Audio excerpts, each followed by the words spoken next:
नमस्कार, मी पूजा. परिपूर्ण स्वादमध्ये आपलं मनापासून स्वागत. आज आपण करणार आहोत पारंपरिक पद्धतीचा सात्विक मसाले भात. आज आपण कांदा लसूण न घालता हा मसाले भात तयार केलेला आहे. कोणत्याही सण समारंभावेळी देवाच्या नैवेद्यासाठी हा तुम्ही मसाले भात करू शकता. एखाद्या वेळेस संपूर्ण स्वयंपाकाचा कंटाळा आला, जड अन्न नकोय, अशा वेळी तुम्ही हा मसाले भात 15 ते 20 मिनिटांमध्ये झटपट करू शकता. आपल्या चॅनलवर साध्या सोप्या पद्धतीने केलेल्या भाताच्या वेगवेगळ्या रेसिपीज उपलब्ध आहेत. त्या लिंक मी डिस्क्रिप्शन बॉक्समध्ये देत आहे. त्या सर्व रेसिपीज पाहू शकता. चला तर मग आजच्या रेसिपीला सुरुवात करूया. सुरुवातीला आधी आपण भातासाठी लागणारं वाटण तयार करून घेऊया. त्यासाठी इथं मी मिक्सरच्या भांड्यामध्ये पाव कप खोवलेलं ओलं खोबरं घेतलेलं आहे. इथं मी ओलं खोबरं घेतलं आहे. तुम्ही सुकं खोबरं घेतलं तरीही चालेल. यामध्ये आपण 1 इंच आल्याचे तुकडे घालूया. 10 ते 12 कढीपत्त्याची पानं घालायची. 4-5 इथं मी कमी तिखट असलेल्या हिरव्या मिरच्या घेतलेल्या आहेत. तिखटाचं प्रमाण तुम्ही तुमच्या आवडीनुसार कमी अधिक करू शकता. मुठभर कोथिंबीर घालायची आणि आता ही सगळी साहित्य मिक्सरला लावून याचं जाडसर वाटण तयार करून घ्यायचं. पाणी न घालता मी मिक्सरला लावून वाटण तयार करून घेणार आहे. बघा, मी अशा पद्धतीने जाडसर वाटण तयार करून घेतलेलं आहे. आता आपलं हे हिरवं वाटण तयार आहे. आपण पुढची तयारी करूया. त्यानंतर इथं मी भांड्यामध्ये 2 वाट्या रोजच्या वापरातला कोलम तांदूळ घेतलेला आहे. वजनी म्हणाल तर बरोबर 350 ग्रॅम होईल. आता इथं मी कोलम तांदूळ घेतला आहे. तुम्हाला हवं तर तुम्ही बासमती तुकडा घेतला तरीही चालेल, पण शक्यतो मसाले भात करताना कोलम तांदूळच वापरतात. तांदूळ मी आधी स्वच्छ निवडून घेतले, त्यानंतर पाकडून घेतले आणि आता आपल्याला हे तांदूळ 2 ते 3 वेळा पाण्याने स्वच्छ धुवून घ्यायचे आहेत आणि त्यातलं सगळं पाणी निथळून काढायचं आहे आणि मग आपण पुढची तयारी करायची.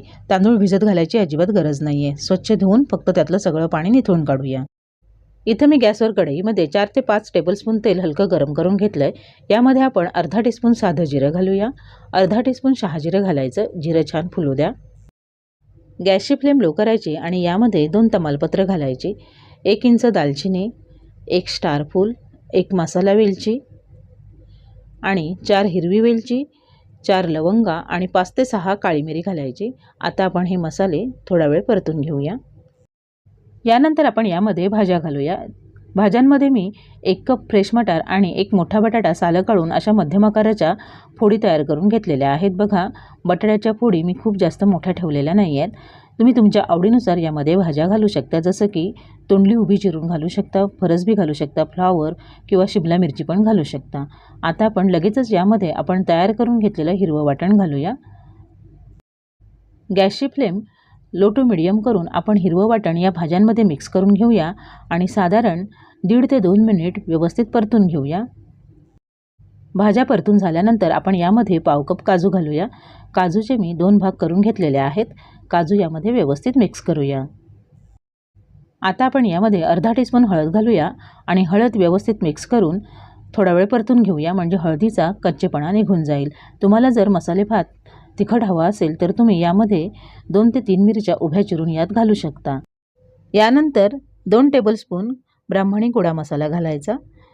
1 टीस्पून धणे पावडर, अर्धा टीस्पून जिरं पावडर, दोन्हीही मी एकाच भांड्यात काढून घेतलेलं आहे. आता आपण पुन्हा हे मसाले या भाज्यांसोबत मिक्स करून घेऊया. आता आपण यामध्ये स्वच्छ धुवून घेतलेले तांदूळ घालूया. तांदूळ मी फक्त धुवून त्यातलं पाणी निथळून काढलेलं होतं. फोडणीची तयारी होईपर्यंत आधी तांदूळ धुवून ठेवले होते. आता आपण हे तांदूळ या भाज्यांमध्ये व्यवस्थित मिक्स करून घेऊया. खूप जास्त वेळ परतायची गरज नाही आहे, कारण मसाले भात मोकळा सुटसुटीत नसून तो थोडासा मऊसरच असतो. आता आपण यामध्ये उकळतं पाणी घालूया. उकळतं पाणी घातल्यामुळे बघा, भाताला लगेचच उकळी आलेल्या आहे. 2 वाट्या तांदूळांसाठी इथं मी 5 वाट्या पाणी घेतलेलं आहे, कारण आपण यामध्ये वाटाणे आणि बटाटे पण घातलेले आहेत. मसाले भात थोडासा मऊसर व्हायला हवा म्हणून एक वेळ चमच्याने ढवळून घेऊया आणि आता आपण चवीनुसार मीठ घालूया. अजूनपर्यंत आपण मीठ घातलं नव्हतं. पुन्हा एक वेळ तळापासून ढवळून घेऊया. जर तुम्हाला हाच मसाले भात कुकरमध्ये करायचा असेल तर 2 वाट्या तांदूळांसाठी 4 वाट्या पाणी घ्यायचं आणि मध्यम फ्लेमवर 2 शिट्ट्या काढून घ्यायच्या. मग मसाले भात तयार. आता बघा, मस्त उकळी आलेली आहे. गॅसची फ्लेम हाय करूया आणि पाणी आटेपर्यंत भात शिजवून घेऊया. साधारण 5 ते 6 मिनिटांमध्येच भातातलं सगळं पाणी आटलेलं आहे. एक वेळ आपण तळापासून भात ढवळून घेऊया. बघा, भात मस्त फुलून आलेला आहे. इथं तुम्ही भात शिजलाय का बघू शकता. नसेलच शिजला तर गरजेनुसार तुम्ही गरम पाणी घालू शकता. भात ढवळून झाला की असा चमच्याने वरून एकसारखा करायचा, घट्ट दाबायचा नाही आहे, फक्त हलक्या हाताने वरून एकसारखा करून घ्यायचा आहे.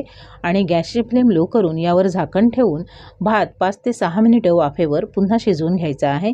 म्हणजे जे काही यामध्ये पाणी शिल्लक असेल ते पूर्णपणे आटलं जाईल.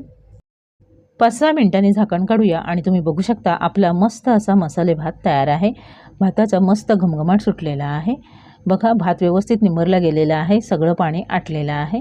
आता आपण गॅस बंद करायचा आणि पुन्हा 10 मिनिटांसाठी यावर असंच झाकण ठेवून द्यायचं आणि मग आपण भात सर्व करूया.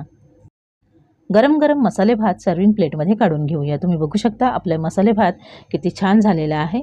सजावटीसाठी वरून थोडंसं ओलं खोबरं घालायचं, चवीला छान लागतो. मस्त मऊसर असा आपला मसाले भात तयार आहे आणि चवीला तर अप्रतिम झालेला आहे. लग्नाच्या पंगतीत अशाच पद्धतीने मसाले भात करतात. याच पद्धतीने मसाले भात तुम्ही घरी नक्की करून बघा. रेसिपी आवडली तर तुमच्या प्रतिक्रिया कमेंट बॉक्समध्ये अवश्य कळवा. माझ्या अशाच नवनवीन रेसिपीजसाठी परिपूर्ण स्वादला सबस्क्राईब करा. व्हिडिओ आवडला तर नक्की लाईक करा आणि तुमच्या मित्रमैत्रिणींसोबत शेअर करा. पुन्हा भेटूया अशाच एका नवीन रेसिपीसोबत. पूर्ण व्हिडिओ पाहिल्याबद्दल धन्यवाद.